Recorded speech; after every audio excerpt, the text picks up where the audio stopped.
trying to work on your health is not the ultimate destination.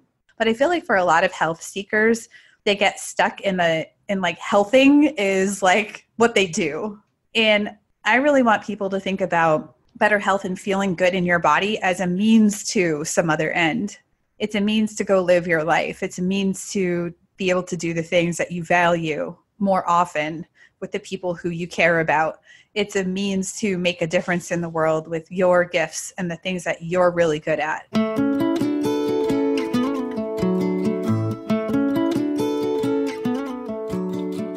Welcome to the Wise Traditions Podcast, sponsored by the Weston A. Price Foundation for wise traditions in food, farming, and the healing arts. We're your source for scientific knowledge and traditional wisdom to help you achieve optimal health.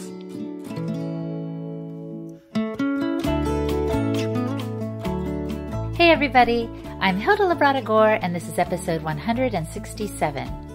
Our guest today is Steph Gaudreau. Steph is a certified holistic nutrition practitioner, a weightlifting and mindset coach, and a fellow podcaster. Steph is like a breath of fresh air in the health and wellness world. She reminds us that health is not the ultimate destination, but rather a tool to allow us to live our best lives. She herself once had an unhealthy relationship with food and movement. She talks openly about her own struggles in this area and how she overcame negative body image and strict dieting rules. Her core 4 pillars that she uses with her clients can also help us get a handle on how to cultivate wellness from the inside out. During the conversation, Steph stresses our own bio-individuality, an awareness of our mindset and habits and how critical that is, the importance of recharging our energy, and how to best nourish and strengthen our bodies. Before we get into the conversation, a quick thank you to our sponsor, Pure Indian Foods. Pure Indian Foods is your trusted source for traditional, nutrient-dense organic products, including grass-fed ghee, high curcumin turmeric, spices, jaggery, rice, lentils, and more. Family-run for 5 generations and run by chapter leaders, it's quality you can trust. Order today at pureindianfoods.com. And a word from the Weston A. Price Foundation. You can get the 2019 shopping guide for just $1. Regularly, it's $3, but we're giving you a discount because it is the special holiday special. Offer expires December 31st. Just go to our website, click on the Order Materials button, and use the coupon code PODCAST at checkout for the 2019 shopping guide. This is Holistic Hilda, and you're listening to Wise Traditions. Welcome to Wise Traditions, Steph. Thanks for having me. I'm excited to be here. Tell us about that aha moment that you had when you realized that you had to shift the way you thought about your body. Absolutely. I spent many, many years as an endurance athlete. And throughout that time, I was always really focused on making myself as small as I possibly could be. There's this very well-known kind of thing in the cycling community where the lighter and smaller you are, and the stronger, like the more force you can create in, when you're on the bike, you power to weight ratio, you can get up hills faster and essentially be a better cyclist. But I spent a lot of years in that mindset where I was always just trying to make myself smaller. I was constantly trying to lose weight. I mean, for years. And then I started going to CrossFit. And for the first time, I learned how to lift free weights. So that was cool. But I also came across a few things that really challenged me. And I fancied myself a pretty decent mountain biker. And I came up against a lot of things in CrossFit that completely challenged my perception of my own strength. And all of a sudden it became not about the size of my body, but rather what could I do? And so the moment that I'm thinking of here is we were doing box jumps, and I had never really done a box jump before. And I remember they had different heights, and I started at 12 inches, which is about the height of a standard ruler. And I did that okay. And then I went to the next box, and it was 16 inches. And all of a sudden, I was absolutely frozen with fear because I didn't think I could do it. And it was a mindset thing. And it was also like I had a lot of strength on the bike, but did I have strength to jump on this box? And it turned out no. And so that was a huge moment for me because I was like, oh, now I have something else to focus on when it comes to my physicality, my physical body, because, our bodies are our container. They do carry us around. We need to take care of them. Mm-hmm. But that moment I thought, this is about what my body can do. I can let go of needing to be smaller and smaller and smaller than I already am. And that for me kicked off what's now been about 8 years and counting of exploring what my body could do and not obsessing about the size. And that to me changed everything. And what were some of the things that you were doing to try to get to that ideal body weight or size? Everything you can possibly imagine. I mean, from just physically trying to eat as little food as possible, right? So basically just withholding all kinds of nourishment, eating super low fat, doing portion controlled food, like, 100 calorie snack packs, and really, focusing on that, or like obsessing about calorie counts on food. Weight Watchers, became a vegetarian for a while because that way I was, I didn't have to eat very much protein because, at least in my mind, I was like, oh, I can eat lower protein. I don't have to eat animal products. Animal products, a lot of them have fat in them, right? So it was an easy way to avoid that. All sorts of other random diets, things that I tried, over exercising. I mean, when people talk about eat less, move more, as a way to address your health, I was like, I have that dialed. So there was just a lot of restriction, a lot of that restrictive mentality, and a lot of, can I burn this off? And if I ate a food that was maybe had more fat in it, then now I need to make up for that and exercise more. And so it was really just this way of how I approached everything, how I looked at my whole life through this lens of like restriction and holding back nourishment and doing things that weren't really health promoting. Wow. And you use that word obsessed. And I think a lot of us in this health and wellness field can get obsessed with a particular food or movement, but you seem like you found a lot of freedom from that. For sure. I think there's this tendency when you're in it and you're trying to figure things out, you probably will put more attention on what you're eating and trying to build those habits and finding a way to move your body that brings you joy. And I know that I was, really in that process of learning at one point where I was really focusing on things and really trying to make those habits stick and really experimenting a lot. But I think that phase has to pass eventually, even if you're doing things that are by and large very nourishing for yourself, because health, like trying to work on your health is not the ultimate destination. And I feel like a lot of times, and certainly there are different shades of this for different people. Like if you're in the midst of maybe an autoimmune flare, it's obviously going to be a lot more on your mind. Or if you're trying to balance your body, balance your hormones, I mean, there's so many things that can happen. But I feel like for a lot of health seekers, they get stuck in like healthing is like what they do. And I really want people to think about better health and feeling good in your body as a means to some other end. It's a means to go live your life. It's a means to be able to do the things that you value more often with the people who you care about. It's a means to make a difference in the world with your gifts and the things that you're really good at. And when you don't feel good in your body, it's really hard to do those things. So certainly there might be a process of more active learning and engagement, but I feel like at some point, if it's just continuing to like hold on to rules and want to be a biohacker and all this stuff, like what's the benefit to that? And I really want people to like ultimately get off this freeway that they're on, which is sort of like the learning process. And yes, take those skills and habits with them, but then go live their lives and do it confidently and not be stuck constantly in this phase of trying to tweak things and tinker with things and health their way, they're just focusing on the process of health. So I think that's maybe an unconventional opinion, but especially for somebody who teaches this stuff. But I think it's really, really, really important that we think about what's the goal, what's the purpose. Oh, I love that. So health is not the destination. It's a tool that allows us to live the way we want to live, right? Yeah. Wow, that really resonates with me. And I think it's powerful. So, Steph, I want to talk with you now about your core 4 pillars that you use with your clients. And I want us to go through them one by one. Could you list them and then we'll go in depth? Yeah. So The way I describe them is eat nourishing foods, strengthen your body, recharge your energy, and get your mindset right. Wow, those sound wonderful, especially the first one. Eat nourishing food. We are all about that. We all want that nourishment. The question is, how do we go about that? And how do you define it? Yeah. So for me, when I'm working with people, it's all about taking a broader look at what we're eating.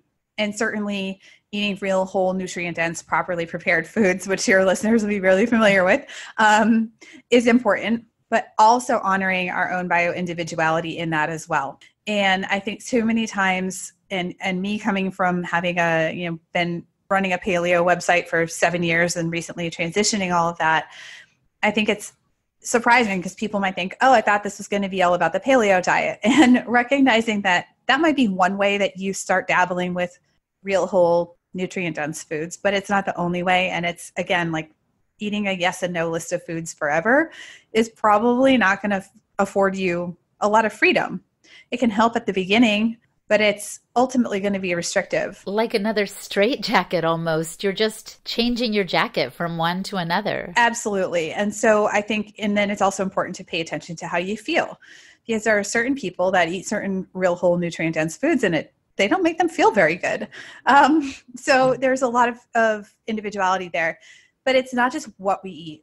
And this is how how I view things might differ a little bit. It's how we eat those things. Are we sitting down with our loved ones? Are we sitting and paying attention to our food? Are we chewing our food and being mindful instead of rushing around and like cramming in a burrito between meetings or whatever it is? And I think that while, yes, I try to be realistic and meet people where they're at, I also want to challenge people to try to do things a little bit better. So how we eat is important. Why we eat those things matters. So are we working on a healing protocol? Is a particular food a traditional food for us? Is it part of our culture? Is it part of our social identity? And understanding how those are layers that add to that conversation. So that's really how I look at that first pillar, which is eat nourishing foods. I love that. And we here at the foundation have a similar perspective. In other words, we put the principles out there, but it's up to people to figure out how they're going to apply them to their own lives. It's really about people individualizing what works for them. For example, for us, we'll say, it's recommended that people take cod liver oil. And some people say, oh, I don't like cod liver oil. Well, for goodness sakes, then find some other way to get your omega-3s. It's not prescriptive. I guess it's descriptive. And yeah, so I love that you get that. So now let's talk a little bit about balance, Steph. This is a tough one because a lot of people are coming from a background, like myself, of restrictive eating. Some people are coming from a background of disordered eating even. And focusing really hard on rules and what we should and shouldn't be eating can further trigger that stuff, even if it's within the guise of, healthier foods, real whole nutrient dense foods. Like it can still be a trigger for people. So it's important for folks to, think about, what are they trying to accomplish by selecting the foods that they are. When we're thinking about it, that matters. But also, are we just looking for affirmation from an outsider? Are we listening to our bodies? I think that's really important. And if you're coming from strict diet rules, that can feel really scary because you're used to having someone tell you what to do, what to eat, and all of that stuff. But what happens is we become really disempowered. And so wanting the strictness, I can understand where that comes from, and I've been there. But this is where things like mindfulness and awareness come in. Just starting to pay attention to how we feel when we eat certain foods, paying attention to the food that's in front of us, right? How does it look, smell, taste, like really feeling grateful for that food. And slowly over time, relaxing the rules of what we should and shouldn't be eating and starting to listen to our bodies really affords us the opportunity to have those times where it's not all strict. I don't think realistically, and this is maybe surprising to hear, but I don't think, eating completely 100% sugar-free forever is realistic for most people. Mm-hmm. I'm trying to meet people where they're at. So if the diet right now looks more like a standard American diet. Okay, like let's take baby steps forward. Let's make more mindful choices about, for example, the type of sugar that we choose to eat if and when we eat it. Let's not delude ourselves and think that eating a lot of sugar is going to be health promoting. But like, let's also be able to enjoy life and perhaps make better swaps, better choices. And I feel like as long as we keep living by strict diet rules, these things become impossible because we really focus on doing it right, wanting to do it right? Because we don't trust ourselves, instead of relaxing into things a little bit more and saying, what's this really strong foundation that I'm going to build for myself? What are these really strong, healthy habits that I've got instilled in me? I know how to put a plate together visually, for example, and fill half of it with vegetables, and how much protein I need to keep me satiated throughout the day. And then I also know what foods might be a trigger for me. So I'll give you a personal example. Trader Joe's dried mango. Not a food that I choose to put in my cart very often, if at all, because I know it's so sweet. It, for me, kicks off sugar cravings. Mm-hmm. But, if I put a little bit of raw local honey drizzled on top of something, that's typically okay for me. So knowing which foods and getting to know yourself and getting to know how you operate and what are the things you can moderate and what are the things that you may be better off abstaining from. I feel like that builds in the wiggle room that people need to like have some relief. Trying to be perfect all the time and eat strictly all the time builds that anxiety and like anticipation and the need to have relief somehow, but we keep shoving it down and then it just breaks for people. And then that's where we get things like binging behavior. So that was a really long answer, but I feel like starting slowly to build in that awareness, that mindfulness, that listening to your body is so key to eventually having, quote unquote, balance when it comes to food. Yeah, the word that comes to mind for me right now is relationship. And that means our relationship, yes, to our food and to our bodies, but also to the people around us. And maybe relationship needs to trump rules. Like I'm thinking, what if we had a rule like I never eat anything from a store, but then we're with someone and connecting with them is more important than that particular rule we have. Or I guess I'm also thinking about, the holidays are approaching, probably going on right now as we're releasing this episode. And what if we're with our relatives and we tell grandma we don't want her cookie because we never eat sugar? Are we missing the bigger picture? Of course, we need to listen to our own intuition and our guts about these things, but we also need to consider our relationships as well. For sure. I see this happen, like you said, a lot around the holidays. Obviously, if people have severe allergies and things like that, we need to respect and honor that. But I feel like we get into, there are more dietary preferences that come into play around the holidays where it ends up being a battle. Or, for years to come, it will be reminded to you that at Thanksgiving, you snubbed Aunt Mary and her lovely homemade pie. What is worth it and what isn't worth it. And if it means having a little bit of pie and I don't know, if gluten gives you a tummy ache, maybe you just like eat the inside and like leave the crust. I mean, obviously if you're celiac, that's a completely different story, right. But I sort of feel like we have to pick our battles, and being really rigid with food rules just because it's a preference, like that can set you up for a lot of internal issues with seeing foods as good or bad. I feel like that also plays into it. Like this food's bad, this food's good. The moral compass issue that comes with that, the social awkwardness that could come from some of that. So yes, I want people to advocate for themselves. And yes, I want folks to do what makes them feel good in their body. But I also feel like sometimes it becomes a sticking point for a lot of people, especially in social situations and around things like holidays. And like you said, I always love this thing that I learned from Dallas Hartwig, which is sort of like, is this food special? Like, are these M&Ms in this bag that are red and green, are these special? Or is the pie that Aunt Mary made, is that special? And certainly that's very, that's going to be up to the individual to decide. But I think that can be a little bit more of a guide to relaxing a little bit more during those holiday times. Love that. Now let's talk about pillar number 2, strengthening your body. How has your mindset changed in regard to this? How did this become one of your pillars, Steph? Yeah, so for me, it used to be very tied to aesthetics and how my body looked. So that was one thing. I was more focused on the container than I was about what the container could do.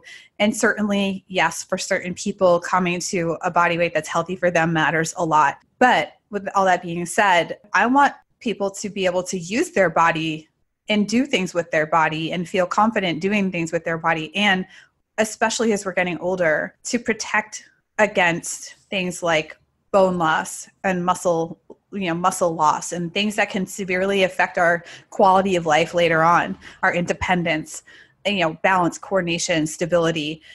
It's not just about how good we look. And I mean, certainly that's a motivator for some people, but having function, being able to pick up our kids and walk around with them and not get a backache.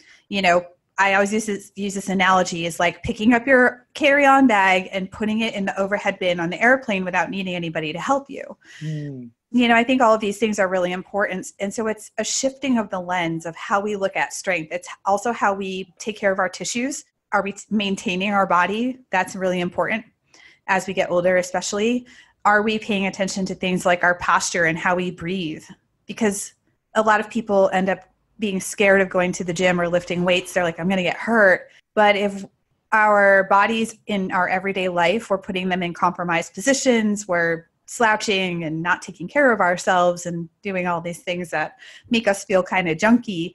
When we go into the gym, we're going to have to try really hard to undo the things that we did in the other 23 hours of the day. Right.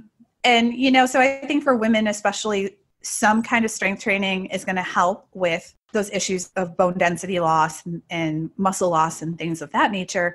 But also there's a confidence factor. There's a mindset factor that comes along with getting stronger. And I've seen it hundreds and hundreds and hundreds of times. I've seen it with myself that when, sometimes we look for confidence so that we can go do things, or we look for motivation so that we can then go do things.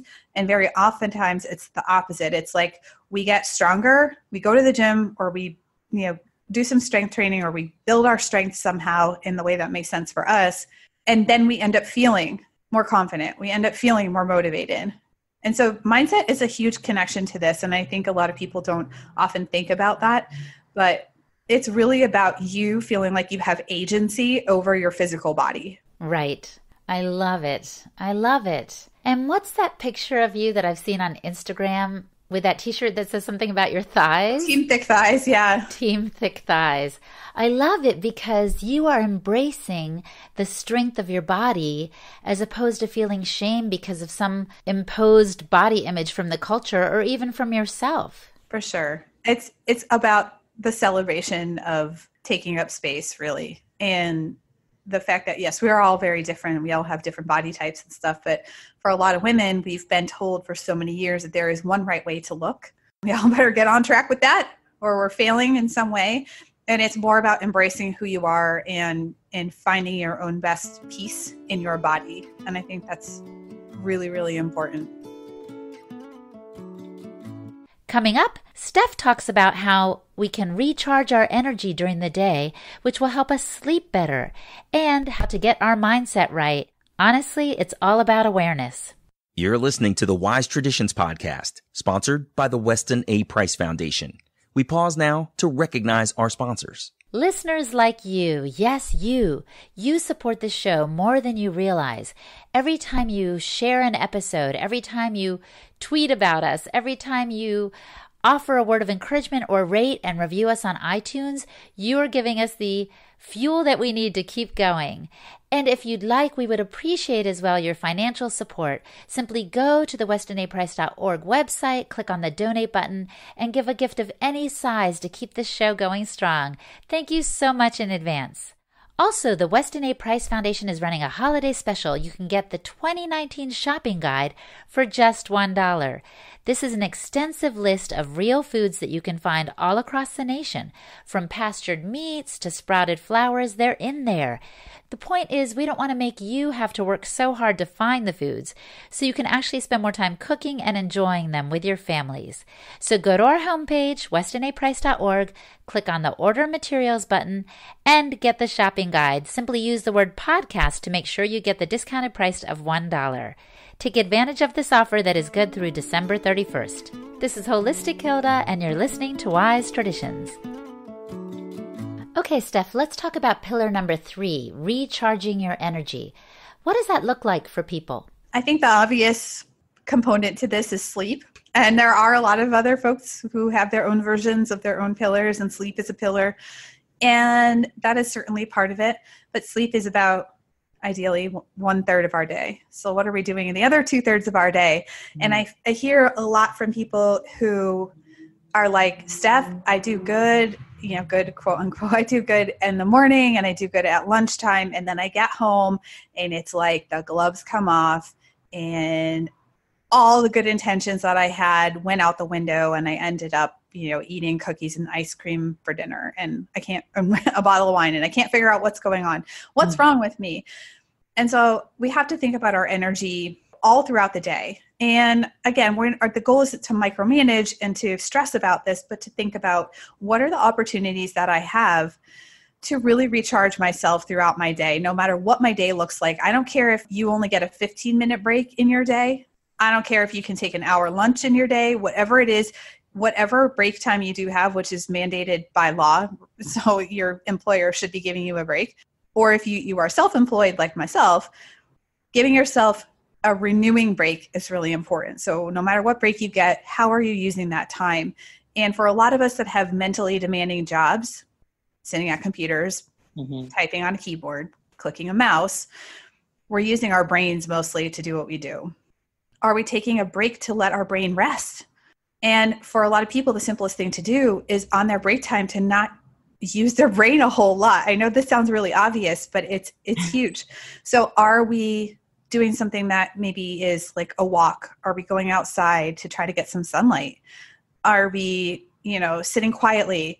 Are we journaling? Are we going outside and sitting on a bench? Like, I don't know. There are so many different things you can do, but are we giving our brain a rest? And answering emails and scrolling social media for a lot of us is not very nourishing and renewing. So how are we looking at our time management throughout the day? And those little breaks really help. Multitasking does not work. There is so much research to support that. And so it's really key that we're able to try to massage our workflow however we can, so that when we get home in the evening, we haven't completely used up all our willpower. And then all of our good intentions with everything else we want to do just goes out the window, or we're so exhausted because we've pushed ourselves to operate like a machine for our workday. And we're not. We are dependent on cycles and rhythms, circadian rhythm. We have all sorts of other amazing stuff going on. That's really important. So that all goes into the recharge your energy pillar. Yeah, we are placing demands on ourselves, and we're stressed and overwhelmed practically 24/7, and we're running around. I'm thinking about that energy drink commercial, I think, that shows the battery life over people's heads, and it shows how it's being depleted. And I wish there were some other, well, actually, that's what you're offering. You're offering another way of recharging ourselves so that we don't have to drink that 4 or 5 hour energy drink. Oh, absolutely. And the way that most of America copes with this is sugar and caffeine, and how that doesn't actually help long-term for people. And certainly stress management is a big part of this pillar as well. Right. I'm glad you're mentioning that, because sleep gets a lot of press right now, and probably deservedly so, but we need to think about how we're managing the other 2/3 of our day. So yeah, thanks for that. Now let's talk about pillar number 4, getting our mindset right. Wow, how do we go about that? That is a big item to tackle. This is a lifelong process. So I just want to say that all of these pillars, even if you choose to jump into learning about them, these are all lifelong pursuits. And I love that, because there's so much pressure that we have to fix everything in 4 weeks. And even if we did, quote unquote, fix something, now we've got to maintain that status quo. And so I just want people to sort of shift this and go mindset especially is going to be an unpacking process of all the beliefs and the thoughts and the perspectives and the stories and the narratives and the opinions and the socializations like that you've had since you were a baby, since you were a child, like all of this stuff goes deep, and it can be really confronting. It can be scary. It can require professional help in some ways. So I think that's important to mention. It can be challenging your own beliefs, your own belief systems, how you see the world. Are you, and this is very classic Carol Dweck, but like, are you a very fixed mindset person? Like you believe people are how they are and they can't change, and like you can't change and this is how it's going to be? Or are you very growth mindset oriented, which is basically the opposite? How do you set goals for yourself? What do you choose to focus on? Are you going to focus on, amazing shiny prize at the end? For a lot of people, the analogy I use here is weight loss. So a lot of people are focused on the 50-pound weight loss or the 25-pound weight loss or the 5-pound weight loss. And that's the big shiny prize that they get at the end, but that's the goal. But what are the goals that you're going to set for yourself along the way? How are you going to show up and do this every day? Because consistency gets results. And even if you do get the big shiny reward at the end, that feeling of like success is very short-lived. We know, thanks dopamine. And what are we going to do after that, right? We've got to maintain that thing. So staying committed to process goals, like I said, unlearning certain things, the effect of diet culture and on our beliefs about our bodies and ourselves and our self-worth. So mindset is such an integral part of these other pillars and can really drive our behaviors in these other areas, habits, subconscious mind. I mean, there's so much stuff to unpack here, but really it starts with a willingness to be aware and to just observe. I'm really glad that this mindset piece is one of your core 4 pillars. And yet, I just want us to get real for a second. Can you tell us one maybe negative or unhelpful mindset that you had before that you had to shed to improve your mental or overall health? Yeah, this one's really easy for me. There are several. So I'll just still say that. But perfectionism. Perfectionism is something that I call myself a recovering perfectionist. I don't know if I'll truly get rid of, quote unquote, all of the perfectionistic tendencies that I have, but it's, again, a work in progress. And so for as long as I can remember, I have, especially when I was younger, a child, been very perfectionistic.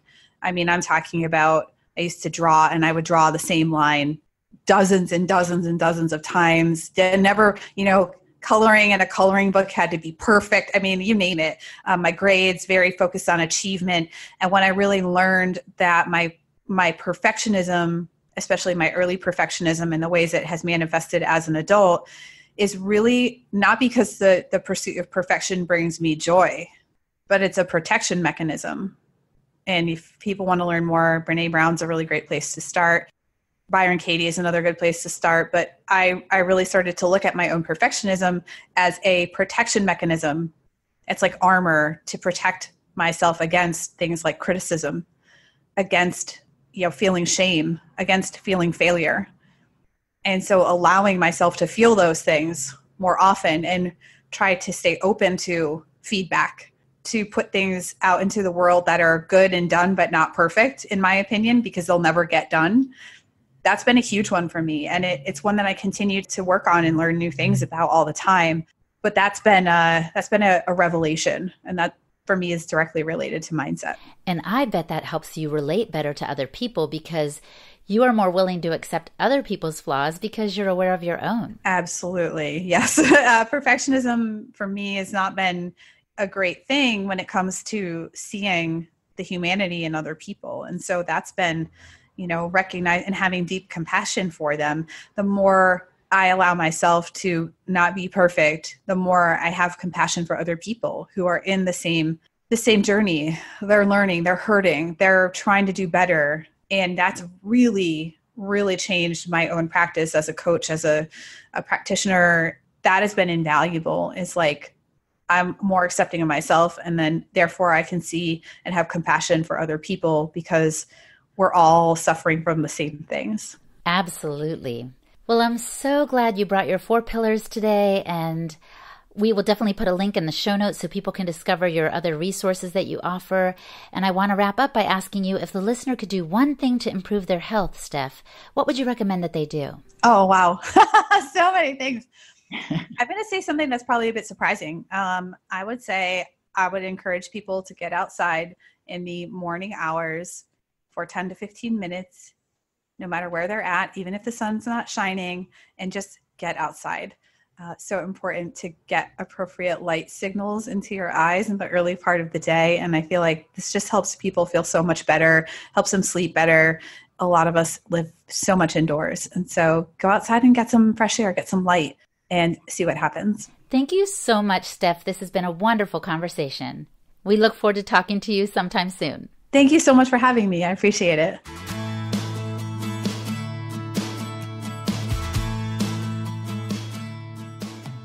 Our guest today was Steph Gaudreau. You can find her website with recipes, programs, and more at stephgaudreau.com. And that's spelled Gaudreau.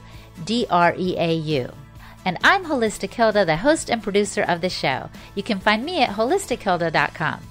For the show notes for this episode with links to resources that Steph mentioned, go to our website and find the show notes for episode 167.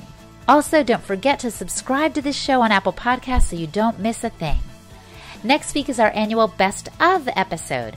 We take the most popular episodes of the year and combine them into one. Actually, we take excerpts from those best episodes, so you just get the most outstanding bits. And just for fun, we're going to keep the top 3 a secret for now. It's a gift that you can unwrap after the holidays on the last day of the year, December 31st. Finally, a quick thank you to our podcast production team. Where would we be without you? We appreciate Cassie Reef, Diva Risby, Melanie Ahern, Amy McIntyre, Ari O'Hara, Cheryl Huftelin, Mary Hine, Olga de Villiers, and Joy de los Santos, Heather Carpentier, Victor Cosetto, and Amy Matias. We love you and thank you so much for your support, getting the show out in more ways than one. Also, our music is from Michelle Bloom's Big Backyard CD, specifically the track called Sunny Side Up. Check it out at allthingsbloom.com. And that's it, everybody. Keep in touch, and thank you for listening to the Wise Traditions podcast brought to you by the Weston A. Price Foundation. Thanks for listening today. We have all kinds of resources to support you on your health journey.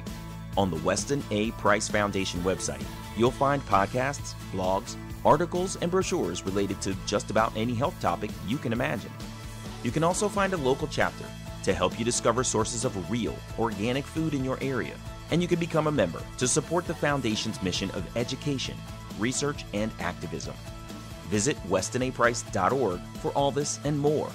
And remember that the Wise Traditions podcast is available on Apple Podcasts or wherever you get your podcasts. Wise Traditions is a project of the Weston A. Price Foundation for wise traditions in food, farming, and the healing arts. The content on this podcast is provided for informational purposes only and is not intended to substitute for the advice provided by your doctor or healthcare professional. It is not intended to be, nor does it constitute healthcare or medical advice.